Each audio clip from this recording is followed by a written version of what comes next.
Seruput kopi dulu, Lur. Ini bukan sekadar kabar biasa, ini sinyal keras kalau peta kekuatan udara Indonesia lagi bergerak ke level yang beda. Di Saha Expo 2026, Turki lewat Baykar resmi tekan kontrak ekspor pertama drone tempur Kızıl Elma. Dan yang jadi mitra itu Indonesia. Bukan cuma beli, tapi langsung paket lengkap. Kontrak awalnya 12 unit, satu skuadron penuh. Tapi yang bikin menarik, ada opsi sampai 48 tambahan. Artinya total bisa tembus 60 unit. Ini bukan angka kecil. Ini skala kekuatan. Dan yang lebih penting lagi, pengiriman dimulai sekitar tahun 2028 plus transfer teknologi penuh. Bukan cuma pakai, tapi juga bikin, rawat, dan upgrade di dalam negeri. Kalau kita tarik ke belakang, ini bukan langkah tiba-tiba. Indonesia memang lagi ngejar satu hal, kemandirian industri pertahanan. Selama ini kita terlalu bergantung pada impor. Tapi lewat kerjasama kayak gini, arah strateginya mulai kelihatan. Dan kalau ditarik lagi lebih dalam, ini sebenarnya kelanjutan dari langkah sebelumnya. Setelah Indonesia masuk ke era drone tempur dengan pembelian Bayraktar TB2, sekarang levelnya dinaikkan. Dari drone pengintai bersenjata, naik ke drone tempur kelas jet tanpa pilot. Ini bukan upgrade biasa, ini loncatan. Dan disinilah mulai muncul satu kemungkinan menarik yang lagi ramai dibahas. Penempatan Kızıl Elma di kapal induk ringan atau kapal serbu amfibi milik Indonesia, termasuk potensi operasional dari kapal seperti Garibaldi. Kalau skenario ini benar terjadi, maka Indonesia bukan cuma punya drone tempur, tapi punya konsep kekuatan udara berbasis laut. Bayangin ini, kapal perang bergerak di laut lepas, membawa drone stealth bersenjata, siap lepas landas kapan saja, tanpa perlu landasan panjang seperti jet tempur konvensional. Ini yang bikin Kızıl Elma beda. Dia dirancang kompatibel untuk operasi dari kapal. Artinya, Indonesia bisa memproyeksikan kekuatan udara jauh dari daratan. Ini konsep yang selama ini hanya dimiliki negara-negara besar. Dan kalau benar-benar diimplementasikan, dampaknya besar banget. Karena selama ini, salah satu kelemahan utama Indonesia adalah jangkauan udara dari wilayah laut yang luas. Dengan drone carrier base seperti ini, gap itu bisa mulai ditutup. Sekarang kita bahas dulu, kenapa Kızıl Elma ini jadi pembicaraan. Drone ini bukan UAV biasa. Ini masuk kategori UCAV, Unmanned Combat Aerial Vehicle, yang artinya bukan sekadar pengintai, tapi platform tempur penuh. Yang bikin beda, Kızıl Elma didesain untuk peran yang biasanya diisi jet tempur. Dia punya radar AESA, bisa membawa rudal jarak jauh atau beyond visual range, dan bahkan punya potensi untuk terbang supersonik di varian tertentu. Jadi bayangin, ini drone, tapi kemampuan tempurnya mendekati jet tempur generasi modern. Dan satu lagi yang sering dibahas, stealth. Desainnya dibuat untuk meminimalkan jejak radar. Bukan berarti tidak terlihat sama sekali, tapi cukup untuk meningkatkan survivability di medan tempur modern. Ini penting banget, karena perang udara sekarang bukan cuma soal kecepatan, tapi soal siapa yang bisa lihat duluan dan menyerang tanpa terdeteksi. Nah, sekarang kita masuk ke poin strategisnya. Kenapa Indonesia tertarik? Pertama, biaya. Drone tempur seperti ini jauh lebih murah dibanding jet tempur konvensional, baik dari sisi pembelian, operasional, maupun maintenance. Kedua, risiko. Tidak ada pilot di dalam, artinya risiko kehilangan nyawa bisa ditekan. Ini sangat relevan untuk misi berisiko tinggi. Ketiga, fleksibilitas.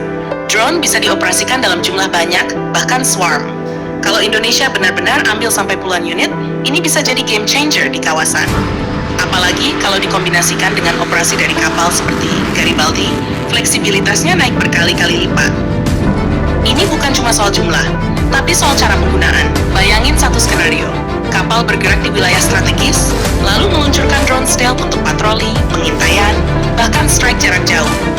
Itu bukan lagi konsep masa depan, itu sudah mulai jadi realita. Sekarang kita bahas kerjasamanya. Yang menarik, Indonesia tidak hanya sebagai pembeli. Lewat PT Republik Aero Dirgantara, ada rencana pembentukan fasilitas produksi lokal dan MRO, Maintenance, Repair, Overhaul. Ini penting banget, karena artinya Indonesia bisa belajar langsung teknologi inti, avionik, sistem kendali, bahkan mungkin integrasi senjata.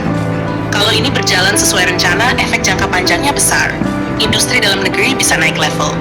SDM lokal terlibat. Dan yang paling penting, ketergantungan terhadap luar bisa dikurangi. Tapi tentu, tidak semua semulus itu. Ada beberapa tantangan yang harus dilihat realistis. Pertama, integrasi sistem. Drone seperti Kızıl Elma harus terhubung dengan sistem komando dan kontrol yang ada di TNI. Kalau tidak terintegrasi, potensinya tidak maksimal. Kedua, interoperabilitas. Indonesia punya alutsista dari berbagai negara, Amerika, Rusia, Eropa, Korea, sekarang Turki. Menyatukan semua sistem ini bukan hal gampang. Ketiga, operasi dari kapal. Ini justru tantangan paling kompleks. Operasi drone jet dari kapal butuh sistem peluncuran, recovery, deck yang kompatibel, serta pelatihan khusus kru. Tidak semua kapal bisa langsung dipakai. Jadi kalau memang akan ditempatkan di kapal seperti Garibaldi, harus ada penyesuaian teknis yang tidak kecil. Keempat, keberlanjutan. Transfer teknologi seringkali bagus di awal, tapi tantangannya ada di implementasi jangka panjang. Apakah benar-benar bisa dikuasai, atau hanya sebatas perakitan? Ini yang harus dikawal. Sekarang kita lihat dari sisi kawasan. Asia Tenggara sedang masuk fase modernisasi militer besar-besaran. Singapura dengan teknologi canggihnya, Vietnam dengan pertahanan berlapis, Malaysia dengan upgrade armada udara. Kalau Indonesia masuk dengan drone tempur stealth dalam jumlah besar, ditambah kemampuan operasi dari kapal, ini akan mengubah keseimbangan. Bukan berarti langsung dominan, tapi jelas meningkatkan daya gentar. Apalagi kalau dikombinasikan dengan sistem lain, jet tempur, kapal perang, dan pertahanan udara. Ini mulai masuk ke konsep network-centric warfare. Semua elemen saling terhubung, berbagi data, dan bergerak sebagai satu kesatuan. Dan di situ, drone seperti Kızıl Elma bisa jadi ujung tombak. Jadi kalau kita simpulkan, langkah ini punya 3 dampak besar. Pertama, peningkatan kemampuan tempur udara Indonesia, terutama di segmen drone tempur. Kedua, dorongan kuat ke industri pertahanan dalam negeri lewat transfer teknologi. Ketiga, perubahan dinamika kekuatan militer di kawasan, terutama dengan potensi proyeksi kekuatan dari laut. Sekarang tinggal satu pertanyaan besar. Apakah ini akan jadi lompatan besar atau cuma berhenti di atas kertas? Karena di dunia militer, yang menentukan bukan rencana, tapi eksekusi. Kalau Indonesia bisa benar-benar menyerap teknologi, membangun ekosistem industri, dan mengintegrasikan sistem ini ke dalam doktrin tempur, maka ini bisa jadi titik balik. Apalagi kalau konsep operasi dari kapal seperti Garibaldi benar-benar terwujud, ini bisa jadi era baru kekuatan laut udara Indonesia.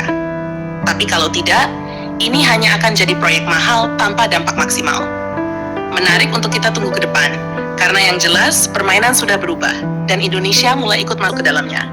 Jangan lupa subscribe, like, dan komen di bawah sambil ngopi.